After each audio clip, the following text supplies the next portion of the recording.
নির্বাচনের সময় কোনো ক্রাইসিস সৃষ্টি হলে ক্রাইসিস ম্যানেজার হিসাবে প্রেসিডেন্টকে এগিয়ে আসতে হয়। প্রেসিডেন্ট তার এক্সক্লুসিভ ক্ষমতা বলে, ইনহেরেন্ট পাওয়ার বলে, প্রেসিডেন্ট এখানে হস্তক্ষেপ করতে পারে।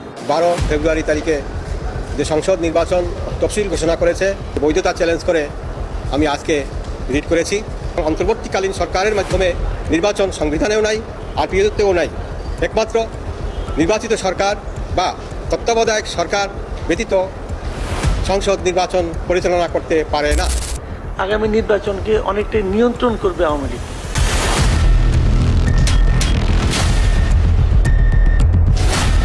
রুশের বাংলাদেশ এখন উত্তর কোরিয়া বা ইরানকেও ছাপিয়ে যেতে চাইছে, যেখানে সরকারের বিরুদ্ধে কেউ কথা বললেই তাকে বিনা বিচারে বিনা অভিযোগ একেবারে তাকে জেলে ভরে রাখা হয়। বাংলাদেশের রাজনৈতিক দলগুলি নির্বাচনী সমঝোতা এবং প্রচার অভিযানে জোর কদমে নেমে পড়েছে, কিন্তু ইউনূস সরকারের গলায় এখনও কাটা হয়ে বিঁধে রয়েছে আওয়ামী লীগ। ভিডিওর কিছু অংশ প্রথমে দেখে নিশ্চয়ই বুঝতে পেরেছেন ভিডিওটি খুবই গুরুত্বপূর্ণ হতে যাচ্ছে। আসলে কি হতে যাচ্ছে সেটি দেখতে ভিডিওটির সাথেই থাকুন। এবার আওয়ামী লীগের উপর নিষেধাজ্ঞা প্রত্যাহারে প্রধান উপদেষ্টাকে চিঠি দিয়েছে হিউম্যান রাইটস ওয়াচ সহ আন্তর্জাতিক 6টি সংগঠন। এখন কি করবেন ডক্টর ইউনূস? জাতির যে কোনো সংকটে হস্তক্ষেপ করার সুযোগ আছে বলে মনে করেন দেশের 22তম রাষ্ট্রপতি মোহাম্মদ শাহাবুদ্দিন চুপ্পু। আগামী নির্বাচনে সব দল অংশগ্রহণ করবে এমনটাই প্রত্যাশা তার। ডক্টর ইউনূসকে সরিয়ে দিচ্ছেন রাষ্ট্রপতি মোহাম্মদ শাহাবুদ্দিন চুপ্পু, ক্ষমতা গ্রহণ করছেন সাবেক প্রধান বিচারপতি সৈয়দ রিফাত আহমেদ এবং আগামী জাতীয় সংসদ নির্বাচনে আওয়ামী লীগকে নিয়েই অনুষ্ঠিত হচ্ছে বলে জানিয়েছেন রাষ্ট্রপতি। নির্বাচনের সময় কোনো ক্রাইসিস সৃষ্টি হলে ক্রাইসিস ম্যানেজার হিসাবে প্রেসিডেন্টকে এগিয়ে আসতে হয়। প্রেসিডেন্ট তার এক্সক্লুসিভ ক্ষমতা বলে, ইনহেরেন্ট পাওয়ার বলে, প্রেসিডেন্ট এখানে হস্তক্ষেপ করতে পারে। কি লুকিয়ে আছে নৌকাপতিকে?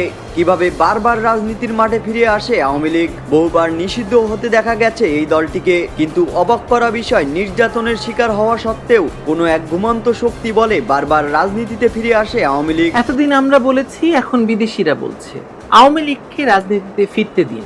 বিদেশিরা চিঠি লিখে ইউনূসকে বলছে কথা। এর কারণ কি জানেন? কারণ বাংলাদেশ ধ্বংস হয়ে যাচ্ছে, আর এই ধ্বংস থামাতে পারে একমাত্র আওয়ামী লীগ। সরাসরি জাতিসংঘ সহ মানবাধিকার সংস্থাগুলোর অভিযোগের ভিত্তিতে উন্মুক্ত করা হচ্ছে আওয়ামী লীগের নিষিদ্ধ হওয়া কার্যক্রম। সরাসরি রাষ্ট্রপতি শাহাবুদ্দিন চুপ্পুর নির্দেশে আবারও ঘটে যাচ্ছে মহাপরিবর্তন। ডক্টর ইউনূসকে সরিয়ে তত্ত্বাবধায়ক সরকারের নেতৃত্বে নির্বাচন অনুষ্ঠিত হবে বলে জানিয়েছেন রাষ্ট্রপতি। প্রধান উপদেষ্টা অধ্যাপক ডক্টর মোহাম্মদ ইউনূসকে চিঠি দিয়েছে হিউম্যান রাইটস ওয়াচ সহ আন্তর্জাতিক 6টি সংগঠন। চিঠিতে আগামী জাতীয় সংসদ নির্বাচন অবাধ ও সুষ্ঠু করার পাশাপাশি মানবাধিকার সুরক্ষা কার্যক্রম সম্প্রসারণের আহ্বান জানানো হয়েছে। সেই সাথে সংস্কার বাস্তবায়ন নিয়ে উদ্বেগ প্রকাশ করা হয়েছে। এছাড়া ক্ষমতাচ্যুত আওয়ামী লীগের কার্যক্রমের ওপর নিষেধাজ্ঞা প্রত্যাহার করে দলটির নেতাকর্মীদের নির্বিচারে গ্রেপ্তার ও আটক বন্ধ করার আহ্বান জানানো হয়েছে। দেশের বিভিন্ন রাজনৈতিক দল ইতিমধ্যেই নির্বাচনী পরিচালনায় নেমেছে। ব্যানার, পোস্টার আর বক্তব্যে সরগরম রাজনীতি। কিন্তু জনগণের মনে একটাই বড় প্রশ্ন, আদৌ কি দেশে নির্বাচন হবে? আর যদি নির্বাচন হয়, সংবিধানের নিয়ম না মেনে সেই নির্বাচনের বৈধতা কতটুকু? বিশেষ করে দেশের অন্যতম বৃহৎ রাজনৈতিক দল বিএনপি এই প্রশ্নবিদ্ধ নির্বাচনী প্রক্রিয়াকে কি বৈধতা দিতে প্রস্তুত?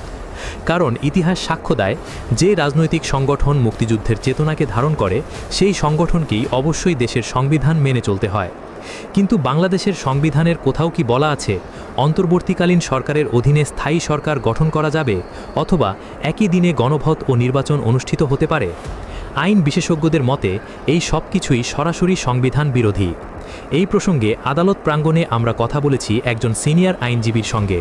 তিনি স্পষ্ট ভাষায় বলেন, সংবিধানের বাইরে গিয়ে কোনো সরকার বা নির্বাচনই বৈধতা পেতে পারে না। 2026 সালের 12 ফেব্রুয়ারি তারিখে যে সংসদ নির্বাচন তফসিল ঘোষণা করেছে এবং একই তারিখে গণভোট অনুষ্ঠানের জন্য আরেকটি তফসিল ঘোষণা করেছে, এর বৈধতা চ্যালেঞ্জ করে আমি আজকে রিট করেছি। আমি 2024 সালের নির্বাচনের তফসিলও বৈধতা চ্যালেঞ্জ করে রিট করেছিলাম। 2018 সালের তফসিলও বৈধতা চ্যালেঞ্জ করে রিট করেছিলাম। 2014 সালের নির্বাচনের তফসিলও ঘোষণা রিট করেছিলাম। আজকে 2026 সালের সংসদ নির্বাচন এবং গণভোট নির্বাচন একই দিনে এর বৈধতা চ্যালেঞ্জ করে আজকে রিট করেছি এবং এই দুটি তফসিল কেন অবৈধ ঘোষণা করা হবে না এই মর্মে আদেশ চেয়েছি এবং রুল নিষ্পত্তি না হওয়া পর্যন্ত এই গণভোট এবং সংসদ নির্বাচনের তফসিল স্থগিত চেয়েও রিট করেছি। এখানে আইনি যুক্তি হল আমাদের গণপ্রজাতন্ত্রী বাংলাদেশ সরকারের সংবিধানে কোথাও গণভোটের বিধান নাই এবং অন্তর্বর্তীকালীন সরকারেরও কোনো বিধান নাই এবং যে কোনো সাংবিধানিক বিষয়ে নির্বাচন অনুষ্ঠান করতে হলে সংবিধানে থাকতে হবে এবং রিপ্রেজেন্টেশন পিপলস অর্ডার 1972 যেটা আরপিও সেখানেও থাকতে হবে, কিন্তু গণভোট এবং অন্তর্বর্তীকালীন সরকারের মাধ্যমে নির্বাচন সংবিধানেও নাই, আরপিওতেও নাই।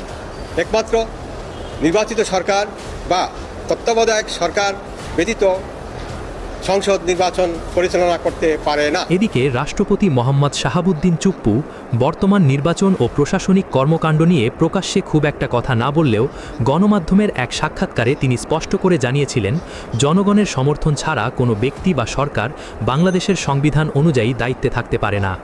এমন সরকারের অধীনে অনুষ্ঠিত নির্বাচনও বৈধ নয়। আমাদের সংবিধানের যেটা কেয়ারটেকার গভর্নমেন্টের কথা তারা বলতেছে, সেটা কিন্তু পঞ্চদশ সংশোধনীর মাধ্যমে 58C of the Constitution has already been annulled, সেটা অলরেডি বাদ পড়ে গেছে। এখন সেই জায়গায় যাওয়ার আর তো কোনো সুযোগ নাই। আমি রাষ্ট্রের প্রধান হিসাবে আমি মনে করি যে এখানে সেই পরিস্থিতি তো নাই যে ওই 58C 58 সে কেয়ারটেকার গভর্নমেন্টের সেই কনসেপ্টটা এত বছর পরে আবার ওখানে নিয়ে আসবে। যেহেতু তারা মনে করে যে আওয়ামী লীগ 2/3 মেজরিটি আছে, তাদের উপর চাপ সৃষ্টি করলে এটা করা যাবে। যখন এটা 58C করা হয়েছে, এরপর যে জাজমেন্টটা হয়েছে পরিষ্কার করে দেওয়া হয়েছে ওখানে যে অনির্বাচিত কারো দ্বারা কোনো সরকার বৈধ নয়। তবুও এসব সতর্কবার্তাকে উপেক্ষা করেই নির্বাচনী প্রচারণা শুরু করেছে বর্তমান সরকার, আর তাতে সাড়া দিয়েছে দেশের একাধিক রাজনৈতিক দল। এই পরিস্থিতিতে নতুন করে আলোচনায় এসেছে দেশের স্বাধীনতা যুদ্ধে অবদানকারী সর্ববৃহৎ রাজনৈতিক দল আওয়ামী লীগ। দলটির সভাপতি শেখ হাসিনা গণমাধ্যমে পাঠানো এক বার্তায় স্পষ্ট ভাষায় বলেছেন, যে নির্বাচনে আওয়ামী লীগের ব্যানার ও প্রতীক নেই সেই নির্বাচন অবৈধ, আর সেই নির্বাচন কিভাবে হয় সেটাও আমরা দেখব। এদিকে রাজনৈতিক বিশ্লেষকরা বিভিন্ন টকশোতে দাবি করছেন, এই পুরো নির্বাচনী প্রক্রিয়ার নেপথ্যের নিয়ন্ত্রণ ভারতের দিল্লি থেকেই হচ্ছে। তাদের মতে শেখ হাসিনার প্রত্যাবর্তন থেকে শুরু করে তারেক জিয়ার দেশে ফেরা সবকিছুই পূর্ব পরিকল্পিত। ভারতের আনন্দবাজার পত্রিকায় তারেক জিয়াকে উদ্দেশ্য করে প্রকাশিত স্বাগতম বার্তাই নাকি তার বড় প্রমাণ। সবশেষে রাজনৈতিক বিশ্লেষক, সমন্বয়ক ও সহ সমন্বয়করা গণমাধ্যমে একের পর এক সাক্ষাৎকারে বলছেন, এই নির্বাচন দিন দিন একমুখী হয়ে উঠছে। একটি দলকে যেভাবে আনকন্ডিশনালি যেভাবে সাপোর্ট দিয়ে যাচ্ছে যে আচরণ, সেটি আমাদেরকে আহত করছে। এভাবে যদি চলতে থাকে তাহলে এই সরকারি অর্থ অপচয় করে এই নির্বাচনের কোনো প্রয়োজন নেই। প্রিয় দর্শক, একটি নির্বাচন মানে শুধু ক্ষমতার পালাবদল নয়, এর সঙ্গে জড়িত দেশের উন্নয়ন, জনগণের নিরাপত্তা, অর্থনীতি, শিক্ষা ব্যবস্থা এবং ভবিষ্যৎ প্রজন্মের ভবিষ্যৎ। তাই একটি নির্বাচনের বৈধতা নিয়ে সচেতন হওয়া আমাদের সকলের দায়িত্ব। অন্তর্বর্তী সরকারের কথা বাংলাদেশের সংবিধানে কোথাও উল্লেখ নেই, তাই এই সরকারের অধীনে কোনো নির্বাচন হতে পারে না। তত্ত্বাবধায়ক সরকার বা নির্বাচিত সরকারের অধীনেই একমাত্র জাতীয় নির্বাচন হতে পারে। যেহেতু আগামী 12ই ফেব্রুয়ারি বাংলাদেশের জাতীয় নির্বাচন এবং গণভোট মোহাম্মদ ইউনূসের অন্তর্বর্তীকালীন সরকারের অধীনেই হচ্ছে, তাই ওই নির্বাচন অবৈধ। এমনই দাবি জানিয়ে বাংলাদেশের হাইকোর্টে রিট পিটিশন দাখিল করেছেন এক আইনজীবী। প্রধান নির্বাচন কমিশনার সহ সংশ্লিষ্টদের এই রিটে বিবাদী করা হয়েছে। জানা গিয়েছে ওই আইনজীবীর নাম ইউনুস আলী আকন। তবে জাতীয় সংসদ নির্বাচন এবং গণভোটের তফসিলের বৈধতা চ্যালেঞ্জ করার রিট আবেদন শুনতে অপারগতা প্রকাশ করেছে সুপ্রিম কোর্টের একটি হাইকোর্ট বেঞ্চ। পরে এই রিট পিটিশনটি অন্য একটি হাইকোর্টের বেঞ্চে জমা দিয়েছেন ওই আইনজীবী। ওয়াকিবহুল মহলের মতে বাংলাদেশে এখন এটা খুব স্বাভাবিক একটা বিষয়। সরকার বিরোধী কোনো আবেদনই আদালত শুনতে চাইছে না। বিচার বিভাগকেও কার্যত তালুবন্দি করে রেখেছে অন্তর্বর্তীকালীন সরকার। ইউনূসের বাংলাদেশ এখন উত্তর কোরিয়া বা ইরানকেও ছাপিয়ে যেতে চাইছে। যেখানে সরকারের বিরুদ্ধে কেউ কথা বললেই তাকে বিনা বিচারে বিনা অভিযোগ একেবারে তাকে জেলে ভরে রাখা হয়। কয়েকটি সংগঠনের দাবি মোতাবেক এই মুহূর্তে বাংলাদেশে কেবলমাত্র আওয়ামী লীগ বা তাদের সমভাবাপন্ন দলগুলি ব্যক্তিদের জেলে রাখা হয়েছে। এই সংখ্যাটা লক্ষাধিক, অর্থাৎ কেউ আওয়ামী লীগের সমর্থক বা আওয়ামী লীগের কর্মী, আবার কেউ ইউনূস সরকারের সমালোচনা করছেন এমন মানুষদের জেলে ভরা হচ্ছে। অন্যদিকে নানা অপরাধ করেও পার পেয়ে যাচ্ছেন অনেকে। মবের মতো মারাত্মক অভিযোগেও চোখে হাত চেপে বসে রয়েছেন ইউনূস প্রশাসন। বাংলাদেশের সরকারের সমালোচনা করে ছাড় পাচ্ছেন না মুক্তিযোদ্ধা, আইনজীবী, অন্যদিকে সাংবাদিক, লেখক, সাহিত্যিকরা। ফলে অনেকেই মুখ খুলতে ভয় পান। এই ভয়াবহ পরিস্থিতির মধ্যেই আইনজীবী ইউনুস আলী আকন আসন্ন নির্বাচনের বৈধতা চ্যালেঞ্জ করে রিট পিটিশন দাখিল করেছেন। তিনি একই দিনে জাতীয় সংসদ নির্বাচন ও গণভোটের তফসিলের বিজ্ঞপ্তির কার্যকারিতার উপর স্থগিতাদেশ চেয়েছেন। একই সঙ্গে রিটে তত্ত্বাবধায়ক সরকার গঠন করে নতুন করে নির্বাচনের তফসিল ঘোষণার নির্দেশনা চেয়েছেন। যে সংসদ নির্বাচন তফসিল ঘোষণা করেছে, বৈধতা চ্যালেঞ্জ করে আমি আজকে রিট করেছি। অন্তর্বর্তীকালীন সরকারের মাধ্যমে নির্বাচন সংবিধানেও নাই, আপিলেতেও নাই। একমাত্র নির্বাচিত সরকার বা তত্ত্বাবধায়ক সরকার ব্যতীত সংসদ নির্বাচন পরিচালনা করতে পারে।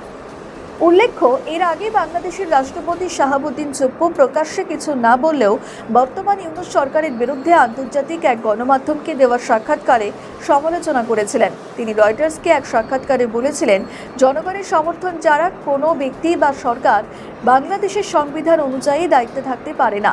এমন সরকারের আমলে নির্বাচনও তাই বৈধ হয় না। আমাদের সংবিধানের যেটা কেয়ারটেকার গভর্নমেন্টের কথা তারা বলতেছে, সেটা কিন্তু পঞ্চদশ সংশোধনীর মাধ্যমে 58C of the constitution has already be annulled, সেটা অলরেডি বাদ পড়ে গেছে। এখন সেই জায়গায় যাওয়ার আর তো কোনো সুযোগ নাই। আমি রাষ্ট্রের প্রধান হিসাবে আমি মনে করি যে এখানে সেই পরিস্থিতি তো নাই যে ওই 58C 58 গ সেই কেয়ারটেকার গভর্নমেন্টের সেই কনসেপ্টটা এত বছর পরে আবার ওখানে নিয়ে আসবে। যেহেতু তারা মনে করে যে আওয়ামী লীগ 2/3 মেজরিটি আছে, তাদের উপর চাপ সৃষ্টি করলে এটা করা যাবে। যখন এটা 58C করা হয়েছে, এরপর যে জাজমেন্ট হয়েছে, পরিষ্কার করে দেওয়া হয়েছে ওখানে যে অনির্বাচিত কারো দ্বারা কোনো সরকার বৈধ নয়। শত সমালোচনা সত্ত্বেও বাংলাদেশের নির্বাচন এখন দোরগোড়ায়। বাংলাদেশের রাজনৈতিক দলগুলি নির্বাচনী সমঝোতা এবং প্রচার অভিযানে জোর কদমে নেমে পড়েছে, কিন্তু ইউনূস সরকারের গলায় এখনও কাটা হয়ে বিঁধে রয়েছে আওয়ামী লীগ। দেশের অভ্যন্তরে হোক বা আন্তর্জাতিক মহল, বাংলাদেশের বৃহত্তম এবং পুরনো রাজনৈতিক দল আওয়ামী লীগকে বাদ দিয়ে যে নির্বাচন বৈধ হবে না সেই দাবিও তুলছে। ভারত সহ বিশ্বের বহু দেশ আওয়ামী লীগের নিষেধাজ্ঞা তুলে নিয়ে নির্বাচনে যুক্ত করার দাবি জানাচ্ছে। আবার বহু আন্তর্জাতিক মানবাধিকার সংগঠনও একই দাবিতে মোহাম্মদ ইউনূসকে চিঠি দিয়েছে। তবে মোহাম্মদ ইউনূস আওয়ামী লীগকে নির্বাচন থেকে দূরে রাখতে কার্যত অনড়। তার পাশে এখনও পর্যন্ত যুক্তরাষ্ট্র, পাকিস্তানের মতো কয়েকটি দেশ রয়েছে, কিন্তু যুক্তরাষ্ট্রের অবস্থানও এখন টলমল। ওয়াশিংটনের ওপরও চাপ বাড়ছে আওয়ামী লীগকে নিয়ে। ফলে বাংলাদেশের নির্বাচন আদেও আগামী 12 ফেব্রুয়ারি হবে কিনা সেটা এখন লাখ টাকার প্রশ্ন।